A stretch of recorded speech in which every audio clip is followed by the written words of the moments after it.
Hablábamos al principio del programa sobre el último informe de participación ciudadana. No diríamos que el último, porque a ellos les toca todavía el informe postelectoral. El cuarto. Pero es el cuarto informe de participación ciudadana sobre cómo ha ido este proceso electoral. Y tenemos con nosotros, para que nos hable precisamente sobre eso, a Josefina Arbelo, quien es la coordinadora general de participación ciudadana, a quien agradecemos que esté aquí. Muchas gracias, de veras. En este cuarto informe, la verdad es que aunque ha sido una constante el tema de la utilización de los fondos públicos, el tema del incremento en la publicidad, la disparidad entre los candidatos, sorprende las cifras. Si nos puede decir un poco a grandes rasgos, para aquellos que no leyeron el informe, ¿qué es lo que podemos encontrar ahí? Bueno, primero muchas gracias por recibirnos en su programa, pero no es el cuarto informe, es el quinto. El quinto. El quinto informe, sí. Lamentablemente este informe reporta, hace una, vamos a decir, ratifica lo que ha venido ocurriendo con este proceso electoral, de la incidencia que ha tenido el partido del gobierno en la campaña, principalmente en los medios de comunicación. En el mes de febrero, que hicimos un levantamiento de información, ellos tenían la primacía también de la cantidad de anuncios en los medios de comunicación. Y ahora vuelve de nuevo a marcarse esa tendencia. En este quinto informe, el 71% de los recursos invertidos en las campañas, en los medios de comunicación, es del partido de gobierno y sus aliados. Seguido, en segundo lugar, por el PRM con un 27%. Es decir, si vimos la gran diferencia que hay de un 71% a un 27%, lo que eso ha significado. Y el resto están los demás partidos que están participando, como la Fuerza Nacional Progresista, el PQDC, Alianza por la Democracia y los demás partidos. Es decir, que la desproporción es muy grande. Igual está ocurriendo con el uso de los recursos del Estado.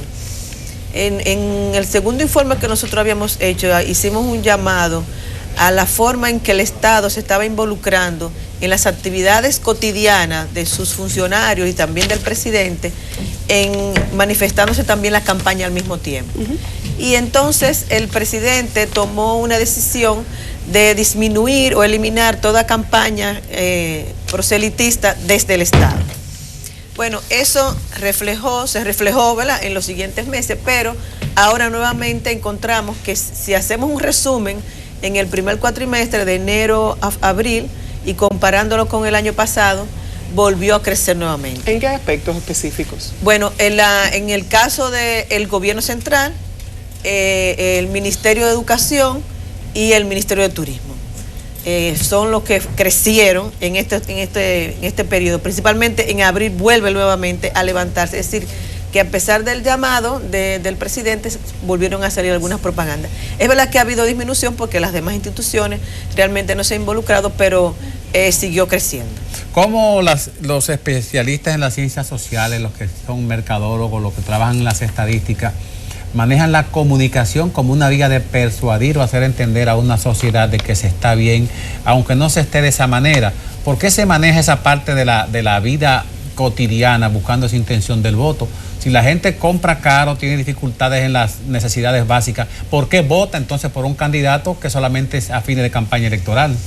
Fíjense que lo que pasa es que los candidatos siempre venden esperanza. Eso es más que todo lo que ellos venden, esperanza. Y nuestro país es un país lleno de personas que están esperanzados, porque hay mucha miseria. Entonces, la gente, independientemente de que ve que en la actualidad, por ejemplo, en esos estudios que se han hecho, de cómo República Dominicana muestra un desacuerdo con la política del gobierno, sin embargo, va a votar por el gobierno, ¿verdad? O critica determinadas medidas que se dan. Pero los partidos políticos venden esperanzas, independientemente de que estén o no estén en el gobierno. Y eso lo vemos con el mismo presidente, que nos dice, bueno, ahora vamos a ampliar tal cosa, vamos a continuar esto, habrá más escuelas, ahora la ciudad, que es con Wi-Fi, ¿cómo que le llaman? La ciudad digital. La ciudad digital, que le vamos a dar muchas computadoras, que le vamos a ampliar las escuelas, que ahora no tienen que ir a trabajar las madres, no tienen que preocuparse por los niños.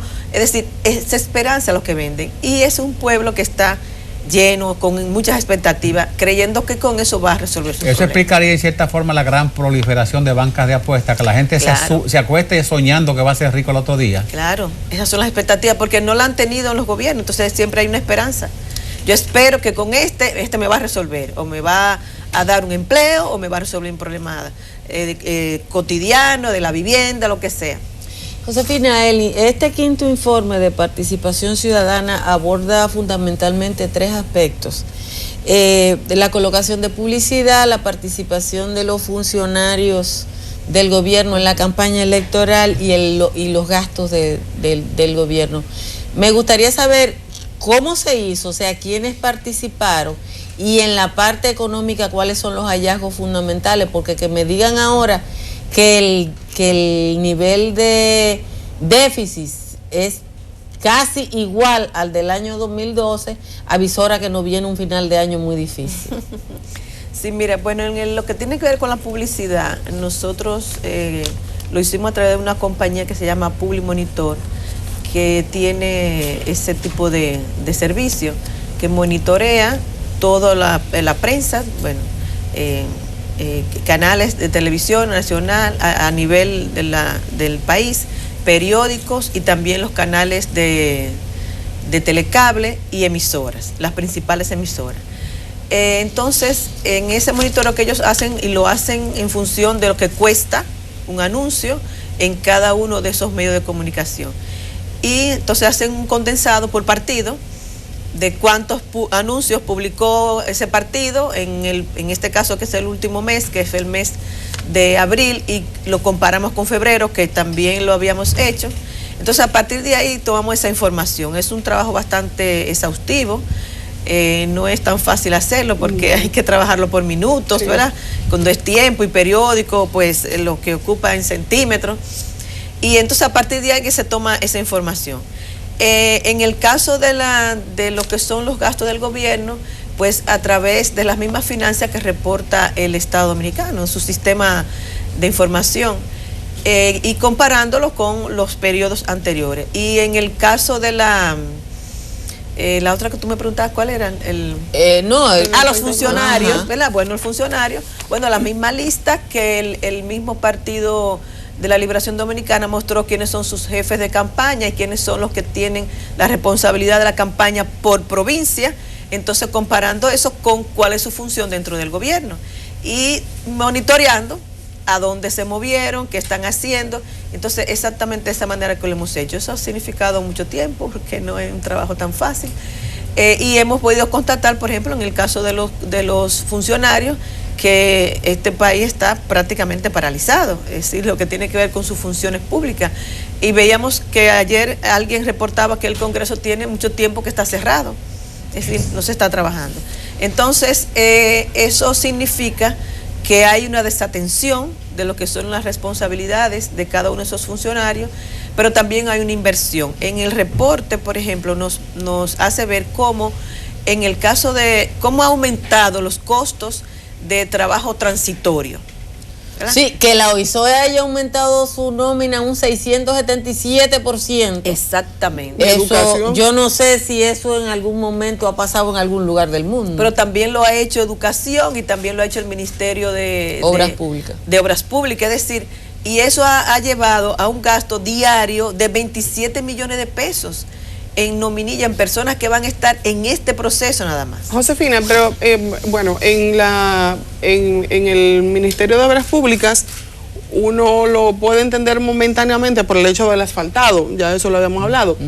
Pero ¿cómo se aumenta la nómina de la OISOE y cómo se aumenta la nómina, sobre todo de educación, para involucrarse, o sea, por un tema coyuntural como el que estamos viviendo?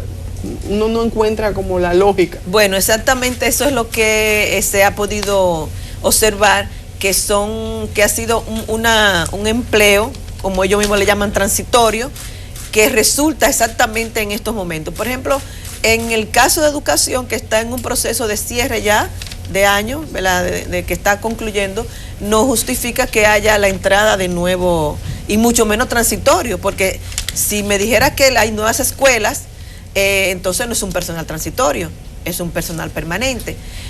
Pero también en obras públicas, acuérdate que no solamente hay asfaltado, hay limpieza de calles o de canales o de carretera. Hay mucha forma de involucrar a las personas en aparentemente una labor, o puede ser que tampoco haya una labor. Recuérdate que en el 2012 se dio la famosa nominilla, donde personas cobraban pero no hacían nada. Tan solo en el INDRI habían 14,000 empleados en una nominilla. Exactamente, entonces cobraban pero no hacían ningún tipo de labor. Y en este caso está ocurriendo lo mismo. Imagínate tú que son 27 millones de pesos diarios, y en combustible 11 millones de pesos diarios. Es decir, eso significa que es movilizando personas en la campaña para que vayan, ¿verdad? Ya varios de nuestros observadores nos han reportado que cuando se dan algún tipo de manifestación en las provincias, ellos observan que traen personas de otros lugares. Destacar que esa investigación la hizo nuestra compañera Nuria Piera, precisamente metiéndose en los galpones de la Villa Olímpica en la 25 de febrero y viendo y grabando cómo se repartían los fondos públicos en nóminas que no correspondían propiamente a gente que trabajaba, sino que cobraba. Exactamente. En este año, los años electorales son difíciles porque cuando el Congreso aprueba una ley de presupuesto y gastos públicos por un año y se gasta en 6 meses lo de un año, entonces quedan 6 meses como en un periodo de latencia de España boba desde el punto de vista de las finanzas públicas. De inacción, ¿verdad? De inacción. ¿Cómo se carga eso al consumidor, al ciudadano común y corriente? ¿Cómo lo perciben esos 6 meses en el cual el Estado quizás no pueda cumplir con sus obligaciones? Bueno, eso lo percibimos aún cuando no se ocurre eso, que la gente se queja que en los hospitales no hay los equipos o los materiales que se necesitan, en las escuelas, en los diferentes servicios que debe dar el Estado, se traduce en una ineficiencia o deficiencia, ¿verdad? En el sentido de que como ya no los recursos los gastamos, pero la cotidianidad exige que haya una derogación de dinero constante para responder a esas necesidades, entonces viene el vacío o la desatención de lo que debe ser. O, lamentablemente, ojalá no sea, que nos puedan imponer nuevos impuestos, ¿verdad? Que la reforma fiscal no venga de nuevo para obligarnos a pagar cosas para cubrir el famoso hoyo fiscal que estamos pagando hace mucho tiempo. Pero se traduce de esa manera, en una ineficiencia del Estado en responder a las necesidades de los ciudadanos y las ciudadanas. Hay otra cosa que llama la atención, y es el caso del gasto de asfalto, que equivale a 77 millones de pesos cada día. En estos días de las lluvias hemos tenido el reporte de distintas provincias, y la pregunta es si ustedes pueden monitorear eso, que parte del asfalto que se colocó en los últimos días y que se hizo con premura ya se quitó. ¿Tienen ustedes la posibilidad quizá de monitorear cuánto del asfalto que se ¿cuánta tiró? inversión no fue efectiva?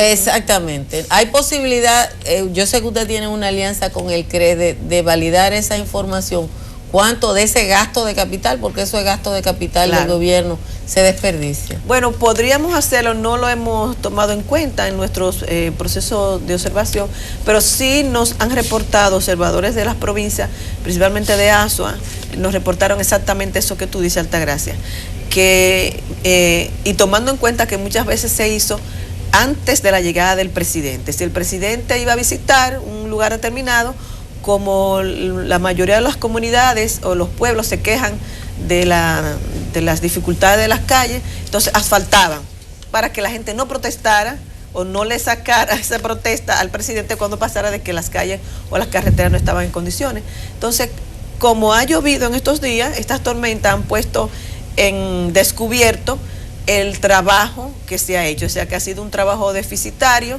simplemente para responder a una demanda y porque estamos en campaña. Desde ASO ya no hicieron ese reportaje, aunque no está dentro de nuestras responsabilidades o que habíamos previsto, pero sí nos han dicho eso, que eso está ocurriendo. ¿Qué toca ya? Ya hoy finaliza la campaña electoral. ¿En qué se involucra la participación ciudadana de ahora en adelante? Bueno, ahora vienen los momentos más difíciles. Fíjate que anteriormente, como decía Balaguer, las elecciones se ganan en la mesa, que ahora se llaman colegios. Y entonces se concentraba el proceso en el momento de la votación. Ahora son los días antes, a partir de hoy hasta el domingo, es el movimiento para tratar de cambiar la intención del voto. La compra de la cédula o a favorecer a la gente con algo, la distribución de algún equipo, materiales, comida, cualquier cosa que provoque que esa persona vote, vamos a decir por mí, por ese candidato, porque aun cuando se ha estado dando todo el proceso, son las 48 horas antes cuando realmente eso tiene incidencia, porque la gente puede cambiar. Hace un mes lo que tú hiciste puede haber pasado otro candidato, puede haber ocurrido alguna situación que pueda poner perjudicar a ese candidato y pueda restarle un voto. Ahora es el momento más importante. Es cuando hay una gran distribución de dinero principalmente, porque no es tan visible. Se puede hacer de manera más discrecional. Entonces, nuestros observadores están muy pendientes de eso. ¿Dónde se pueden posiblemente ubicar centros de compra de cédula? La Junta Central Electoral en la noche de ayer creo que evacuó una resolución donde rechazaba la solicitud de cerca de 10 o 13 personas que ustedes habían formalizado, argumentando la Junta que no estaban compatibles con los reglamentos de la misma ley electoral o de la Junta. ¿Pero usted se refiere a los extranjeros o a los dominicanos? Porque creo que fueron los extranjeros. Sí, bueno, en el caso de dominicanos hubo algunos rechazos, bueno, hubo vamos a decir, algunos errores en cédula, en los números de cédula, y otras personas que parece habían coincidido con que también eran miembros de colegios. O sea, parece que algunas de las personas que se inscribieron con nosotros también se habían inscrito para participar en los colegios electorales. Pero en el caso de los extranjeros, lo que observa la Junta es que no se pueden registrar personas de manera individual, extranjeros, que tienen que ser a través de las organizaciones, pero lo hemos hecho a través de las organizaciones, es decir, no a través de Participación Ciudadana solamente, sino qué organizaciones están representando esas personas en el país, como siempre lo hemos hecho, pero no sabemos, incluso esa comunicación no ha sido respondida de manera directa. Formal. A participar, no, sino que nos enteramos por las declaraciones que hizo el presidente.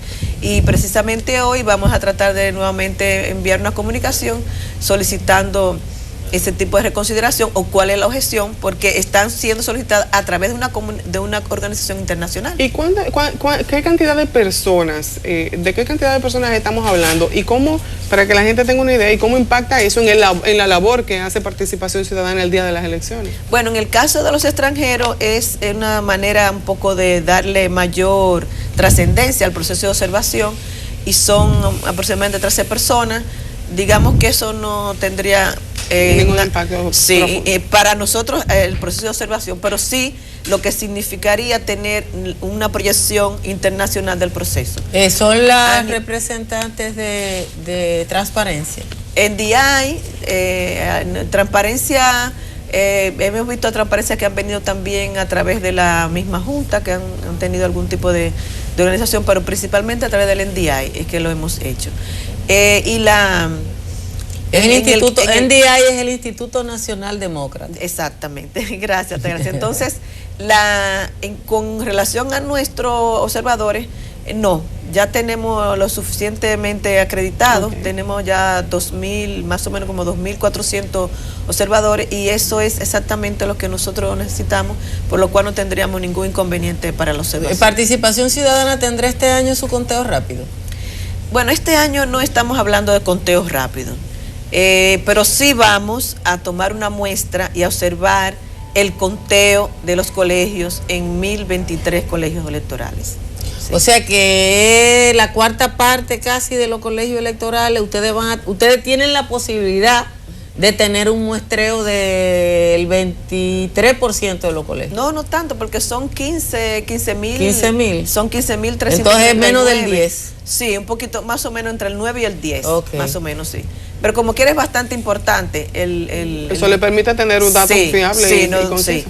Sí, el presidente de la Junta ha dicho... Déjame por pura casualidad, deja preguntar. Cómo no, gracias. Cuando yo estuve en Participación Ciudadana viendo lo del conteo rápido, que es toda una experiencia, la muestra que se cogía era lo fundamental, y uno veía cómo se estabilizaba la muestra. Por pura casualidad, esos colegios que ustedes van a observar están asociados a la muestra anterior del conteo rápido. Nosotros siempre sacamos la muestra igual. Ah, ok. Con el mismo procedimiento. O sea que La Junta Electoral ha dicho que la resolución que formaliza el conteo manual, como se hizo con la categoría presidencial, va a dilatar la decisión del boletín que pueda dar un ganador. Se compensa la seguridad y tranquilidad de esa resolución con el tiempo más del que la gente esperaba, y según había dicho la Junta iba a ser la misma noche del 15.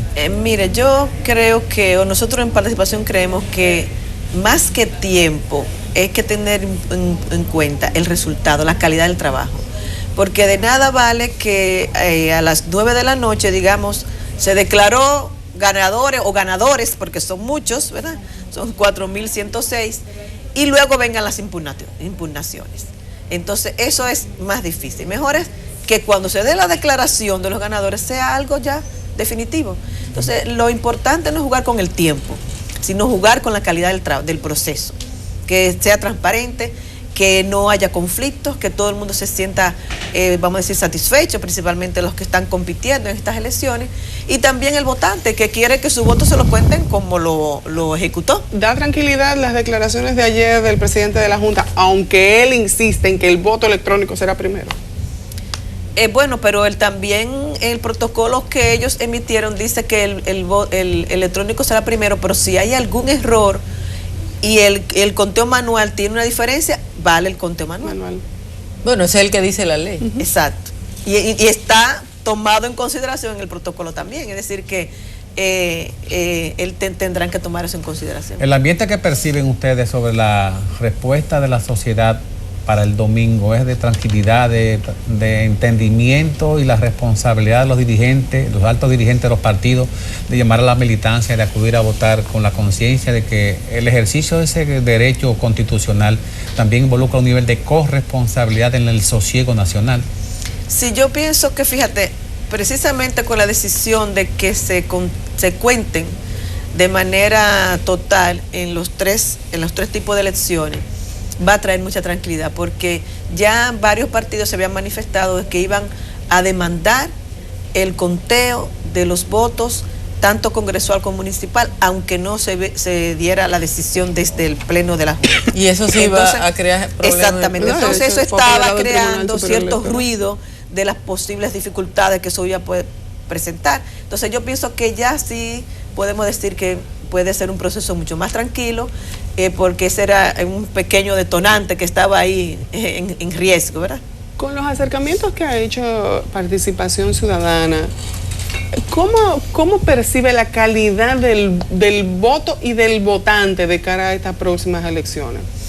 Bueno, ¿Es más consciente? Bueno, yo no diría la calidad del votante, diría la calidad del voto, ¿verdad? Porque todos dicen el voto vale igual, por suerte, todos valen igual.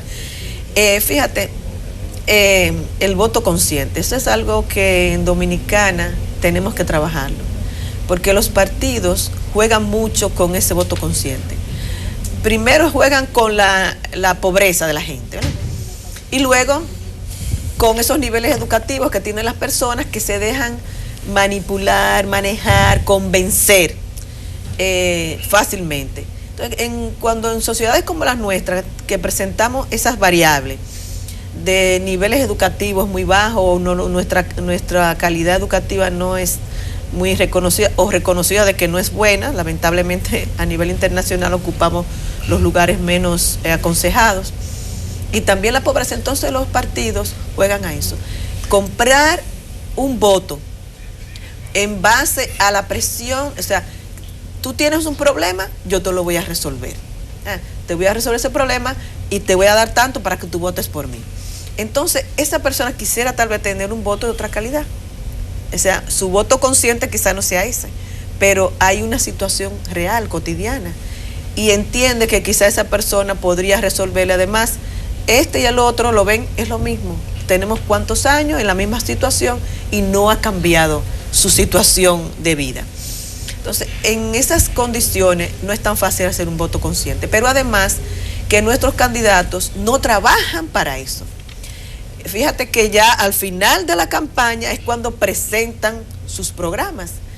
Están desde el año pasado manifestándose frente a la ciudadanía, pero en base yo soy el mejor candidato, yo soy el que estoy en las encuestas, el otro no funciona. Es decir, no hay una pero trata de conquistar. por lo menos 2 candidatos presentaron su programa de gobierno a tiempo. Sí, temprano. Dos sí. lo presentaron. Sí, bastante temprano, pero tampoco tuvo una presentación masiva, o sea, no, es que aquí nada más lo único que es cotidianidad. masivo es lo del gobierno. Si usted está diciendo que el 71% del espacio lo ocupó el gobierno y todos los otros, el resto, ¿verdad? El resto, entonces la posibilidad de que esos 2 programas de gobierno se conocieran es remota. Bueno, lo lamentable del caso es que nos va a tomar 4 años esperar los resultados, ver qué tipo de personas van a ocupar las posiciones electivas. Gente que no ha administrado ni un puesto de empanada, van a pasar a administrar fondos públicos, principalmente los ayuntamientos, que han sido el gran baúl del desorden, el fraude y la estafa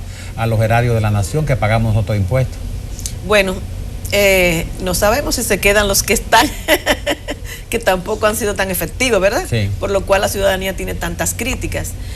Fíjate, esa es una de las cosas que nosotros tenemos que tratar de superar y que la ciudadanía debe demandar, es el perfil de los candidatos.